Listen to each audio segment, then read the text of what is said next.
Hey, Facebook family, what's going on? Happy Sunday. Good to see you. We are on three different platforms tonight.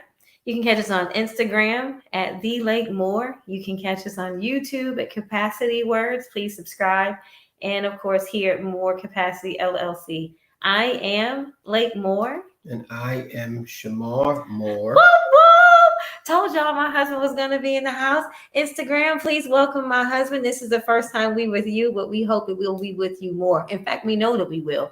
But yeah, here we are, and we are so excited. You guys already know the stretch is necessary. Perfection is not the measure, but maturity is mandatory. He's still learning the taglines, y'all. Still learning it. Hey sis, how are you doing? You see, Drea? All right, so here we go. Hey Nicole, what's going on? Drea says, "Hey brother." Instagram. Hey sister. We know that you're on, so please engage. You guys, I told you that tonight we were going to have a conversation, and literally, we're going to kind of let you into what goes on. These are the conversations that we have all the time. Sometimes, yeah, all the time. What's up, Raw? You guys, so Instagram, we're on Facebook, and of course, if you want to stay on this medium, please do. But on Facebook, we've got some interaction going. But thank everybody for coming, y'all. So on the real, 100%. This is the question, and we hope y'all will engage because this is what we want to know. Literally, is sorry enough? Is it enough? In any relationship, you know, those words can, of course, be far few in between, and sometimes it might be hard for other people to say, but is it enough? No, it's not enough. It's not enough? No. Come on, man. Here we go. So this is how we're gonna engage. We're gonna just have a conversation with you guys. We wrote some things down, but right, we really want to have a conversation. So please share on both platforms, all three platforms. Please share. Hello. Hi, Tansy. So think about this. If you could describe it, what does an ideal relationship look like? What up, brother? What's up? What's an ideal relationship look like? An ideal relationship looks like communication, trust, being able to be vulnerable, be yourself, let your hair down.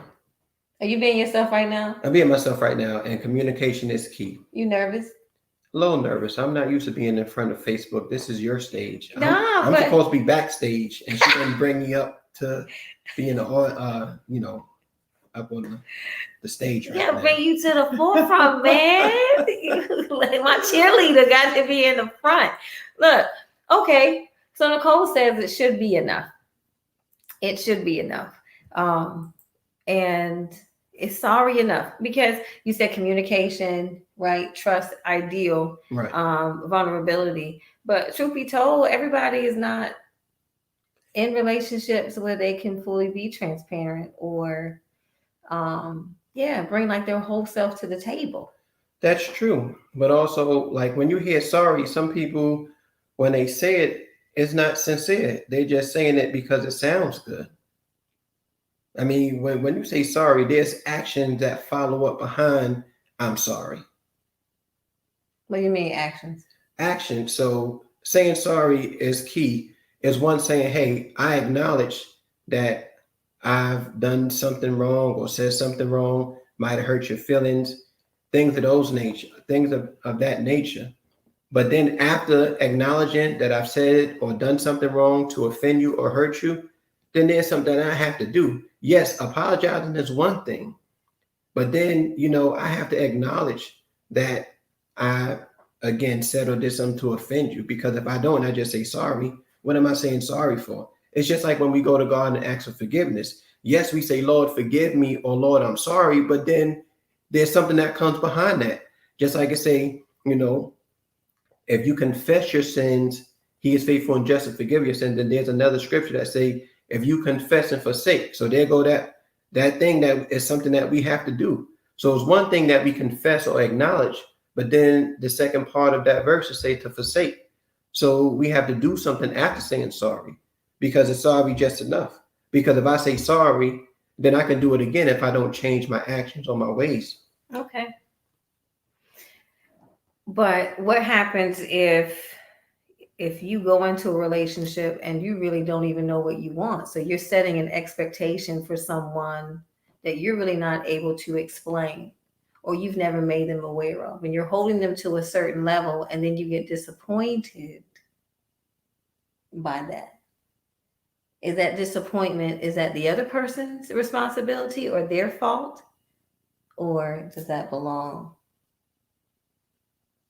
As far as an unspoken expectation? Yeah, unspoken expectations. Well, if it's unspoken, it wouldn't be their fault. It would be on you, because if we have a conversation and I don't tell you all of what I expect of you or from you, then I can't get upset that, there's things that I wanted you to do or say if I didn't explain that to you in our conversation. But it happens. Yes, it does happen. And that's where a lot of people find themselves being frustrated, because it's unspoken expectations. So it's like, I said this, but I really wanted you to do these other 10 things after I mentioned this one thing to you.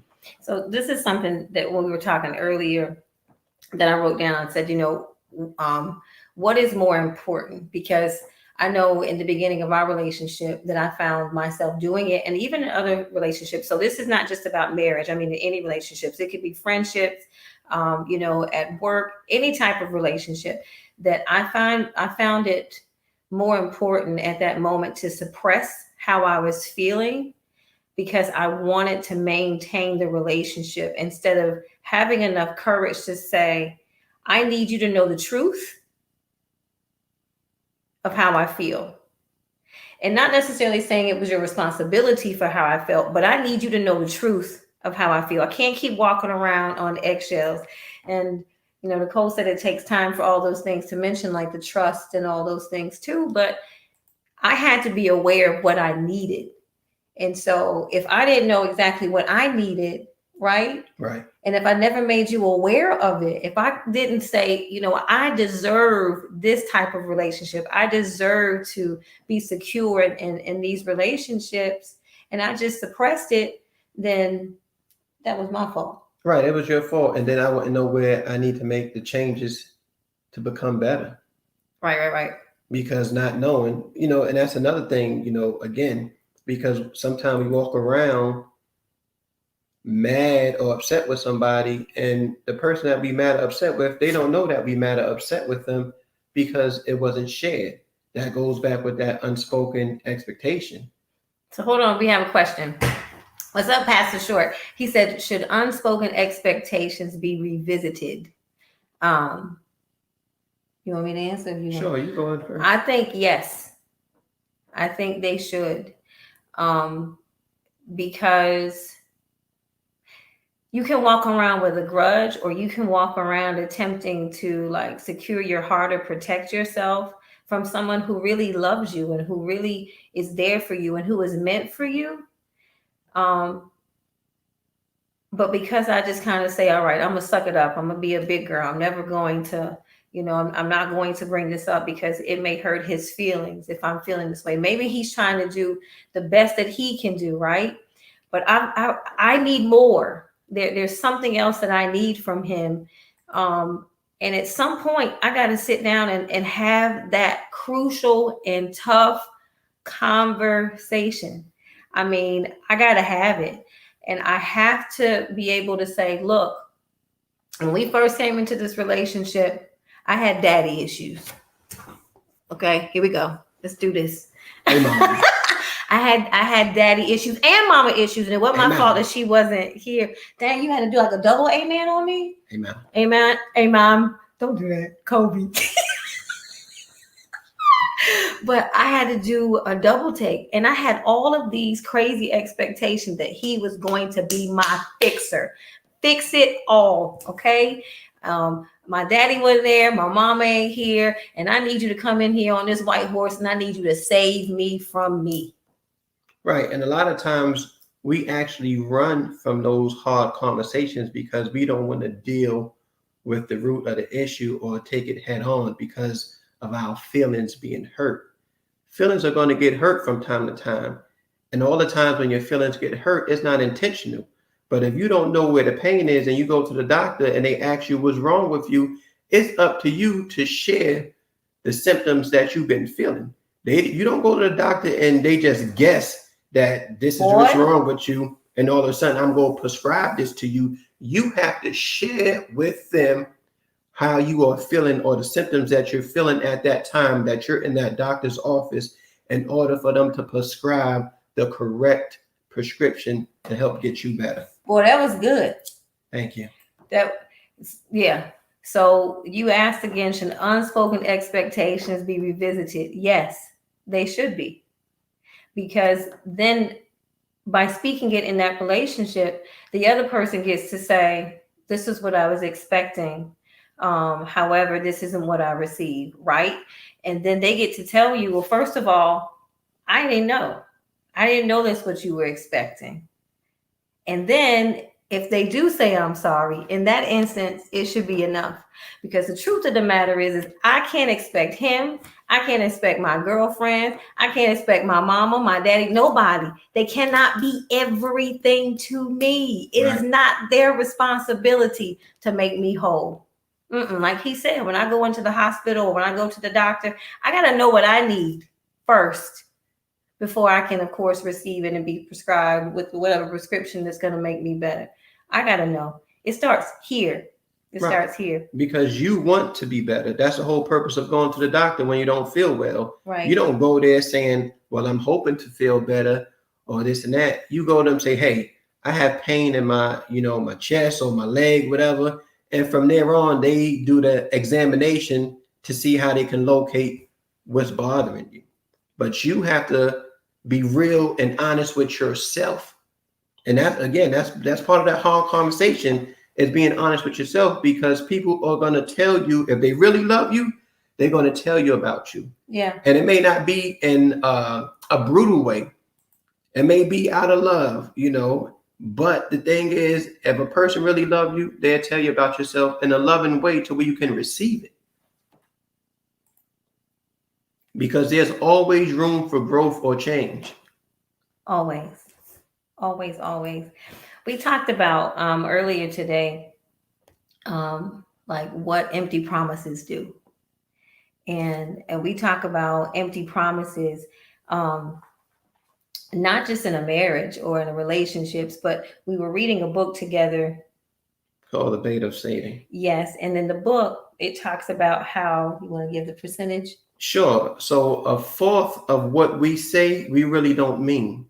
For example, when we see somebody that we're kind of so with, and we say, hey, man, we go get up, we'll have lunch. But we really don't mean that. We really don't mean to have lunch with them. We really don't mean to get up with them. But we say it because it sounds good. And when I read that chapter in the book, it really opened my eyes, because I have to do self-examination. And a lot of times we as people, we do that. We do that, what you call small talk. Yeah, man, we go get up. We get up soon. And we don't really or never get up, because it's really not our intention to do so. So 1/4 of what many people say, and it's not true. How did you make those changes? How did I make those changes? By making sure that I make my word my bond. I would do everything in my power. If I put my word out there that I'm going to do something for somebody or be somewhere to show up, I do everything in my power to make sure I keep my word. Because when your word is no longer good, that's dangerous. Because again, that goes to that empty promises, because a lot of times we overpromise and underdeliver. And it gets to a point, as time go on, you keep on providing a lot of empty promises. People pretty much, when you start, saying things to them, it's like, man, get out of here. And then you feel like they're trying to be funny or disrespect you. But for all these years, you made promises that you didn't keep. And it even goes with our children as parents, because that's something that I had to look at from growing up at an early age. My father, and we're in the process of rebuilding a relationship, but he wasn't there. However, when he was there were promises that was made that he didn't fulfill. And so now that we're in the process of rebuilding relationship, we have to come to a point to where we have to have this crucial conversation. You have to acknowledge that you wasn't there. We just can't pick up from 25 years of you being out of my life and then just go on as nothing didn't happen. You have to acknowledge, because there's some brokenness there. There's pain there that you caused. And until you acknowledge that, yes, we can go ahead and start the rebuilding process. But in order for us to continue on, you have to acknowledge, because it's just like this. Whatever you took or put that time into, because you didn't put it into me. For example, we go to work, we put time in to get paid. And so now the thing is, what I've seen, because I had to go back in my mind with children back then, and even with children now, it's like, listen, what can you do for me? Give me your money, because that's what you put time into, because you didn't put time into me. And we really don't want to be bothered with the parent because you put other things before me. And so when the child is in the process of saying, all right, I'm willing to rebuild a relationship, not that I make it right, but that's how they feel it at the moment. And we can't ignore that their feelings are not valid, because they say, hey, listen, what can you do for me? You wasn't there. You got making up to do. So in their mind, you indebted to them. They don't want to spend quality time with you at the moment. They want to know, what can you do for me? Because all these years you were not there. All these years you didn't call me. You didn't check up on me. All these things. And so now the very thing that you put time into, I want that. But right now, I'm not focusing on spending time with you. I think you mentioned before too, because and that nugget that you shared, it literally messed me up. You said you gave your time somewhere else, so now I want the benefit of your time. Right. So it was like, yeah, you went to work, and this is where you gave your time. So now give me what your time was worth, because I wasn't worth it. So now give me what your time is worth. Give me that money. That's what you put before me. So now go ahead, buy me this stuff and fill in the space that you left with things. Right, with things, because the way you thinking, as in, oh, that's all you want from me is money. No, that's where you put your time that I was yearning for. I was screaming out for your time and your attention, but you put it elsewhere. So now the thing that you put time and attention to, I'm saying, give me that, because you didn't put the time in with me. Now in your eyes, only thing I want is money and things from you. But I'm sorry. Right, but I'm sorry. It was empty. And so now, because I'm asking for money and things, it's to fill that space in between all those years that gap is left. So there's a quote that we found that we'll share, and it says that a proper apology has 3 parts. The first is, what I did was wrong. 2, I feel bad that I hurt you. And 3, how do I make things better? And that's by Randy Posh. But you break it down with you call it the 3 or 4 A's. Right. So with the 3 or 4 A's, again, saying sorry, is sorry enough? There's one thing to say sorry, you apologize. Second thing is, I have to acknowledge. I have to acknowledge, and I have to accept my wrong, or I have to be accountable in my actions on my part. Thirdly, I have to apply. They say when you know better, you do better. So now that I know better, it's time for me to do better. So yes, is sorry enough? It can be in certain situations. However, it doesn't stop there, because sorry is acknowledging, but then there's work or a part that you have to do after you acknowledge it. So when we think about rebuilding relationships, there's also the awareness part, that we have to love ourselves and understand who we are and what our needs are, to say, this is what I need, so that we won't have unspoken expectations, right? And we can communicate them clearly. And then once those things are communicated, if it falls out of line, or if someone, after they're aware of what our needs are and they don't meet those expectations, then they can acknowledge it, right? And then they have to be able to accept it and to apply something different. But what happens after you have heard, I'm sorry, you have provided the information of what your expectations are, and those, you don't see the change. Don't see the change. You can have another conversation. You can pray about it. It's interesting, and I don't mean to divert, but it's interesting, even as grown folks, we still don't know how to express how we feel. We talk about our kids expressing how they feel, but yet we don't know how to express how we feel without blowing everything out of proportion. So sometimes it takes more than one conversation. Maybe the person didn't get it the first time. I can't stress communication enough. You know, it's just like in a classroom, some learn faster than others. However, it may take a conversation or two. However, that sorry is just not going to stop right there. Talk, bro. Prayer does work. The prayer, though, I think in many ways is for us. It's conditioning our heart and being able to forgive and to move on. But I think there's also an awareness to be able to say, okay, you know what? We had this conversation a couple times, and it is okay to then create boundaries. Boundaries. Create boundaries. There is nothing wrong with creating boundaries because that is self-care. Yeah, and nobody else is going to do it. Self-reflection definitely also works because we have to take responsibility as well. Anything else you want to add? Is sorry enough?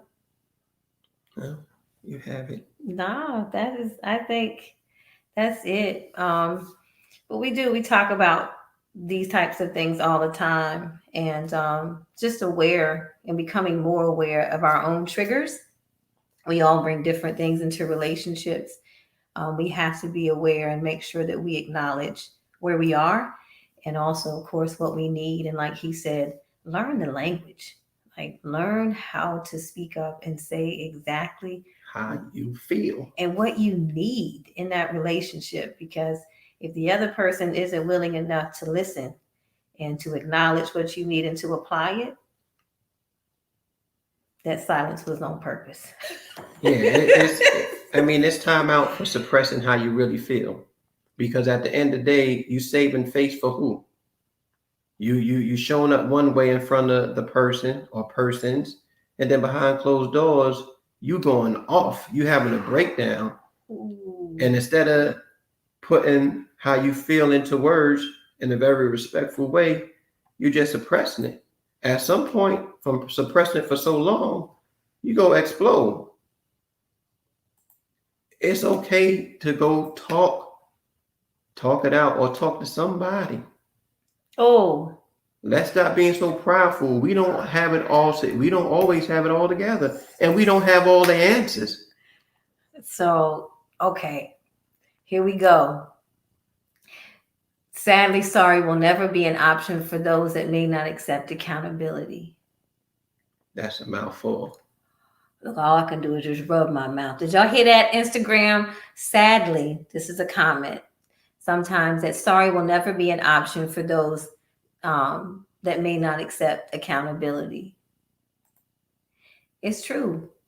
And when it happens, we have to accept responsibility. We got to accept the responsibility of how long did we allow it? You know, dang, I hear that again. How long did we allow it? How long do we allow it? And then for our own mental health, the responsibility of what are we going to do next? What are we going to do next? Because I think, you know, that comes from pride a lot of times. And I'm guilty too. I'm guilty. You know, I am guilty. I'm guilty. But thanks be to God for prayer and for the Lord reminding us that we also have a journey. We have got to make sure that we're taking accountability in the relationships and in what we're getting back, right? You know, when you're in certain relationships and you're like, why is this going on? You know, and it has to be a reflection and not a deflection. You got to look at self and say, okay, what's going on in me?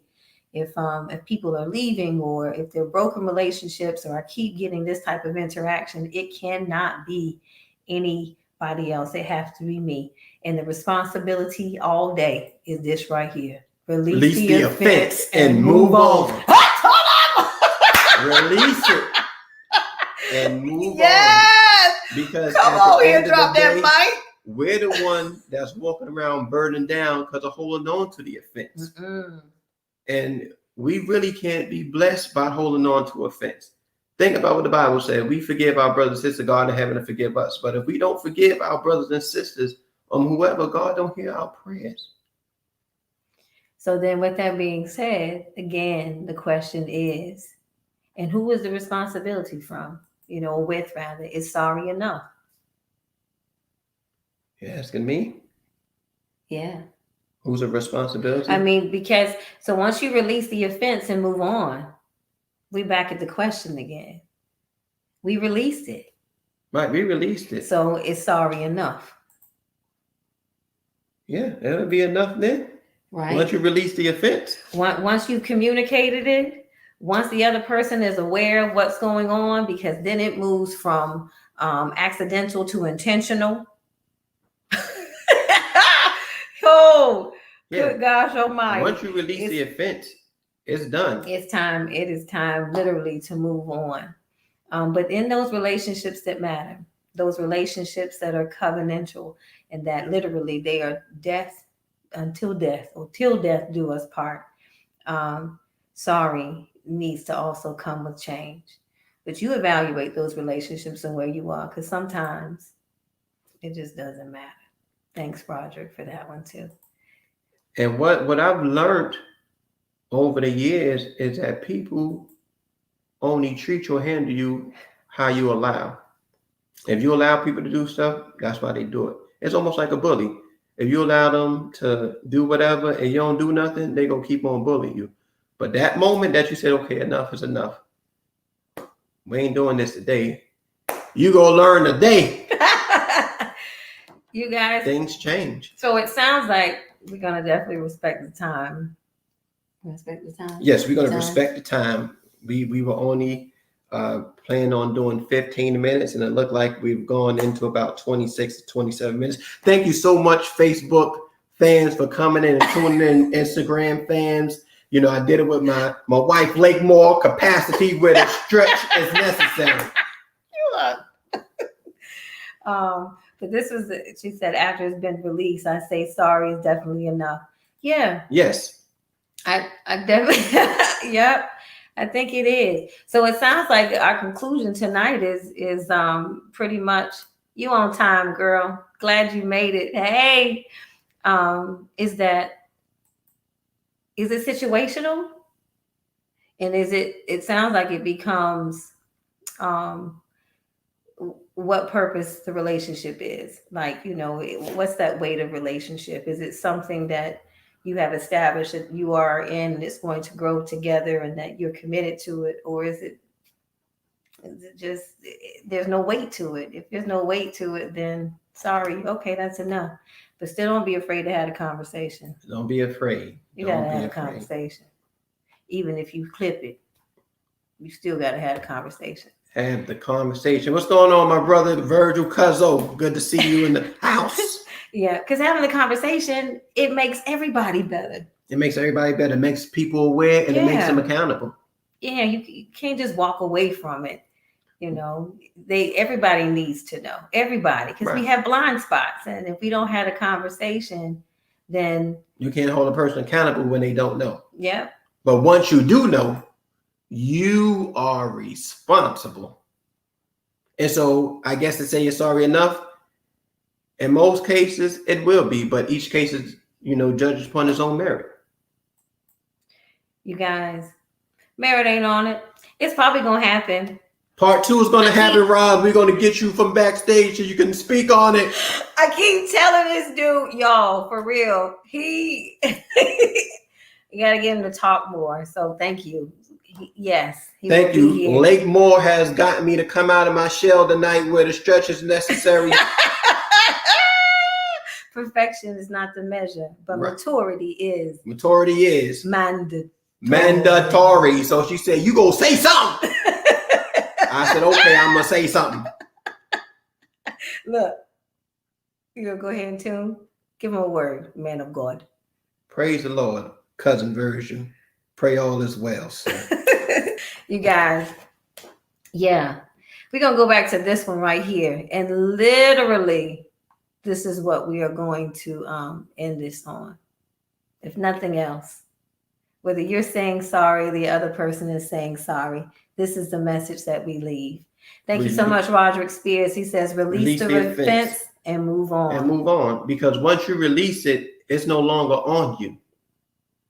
When you release it, it's just like that scripture say, you know, love your enemies or love your neighbor as you love yourself. So once you release it, it's no longer on you.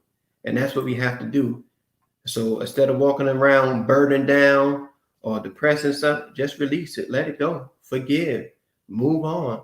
Make them aware, but move on. Because once you make them aware, they are now accountable and responsible for what they do from that point on.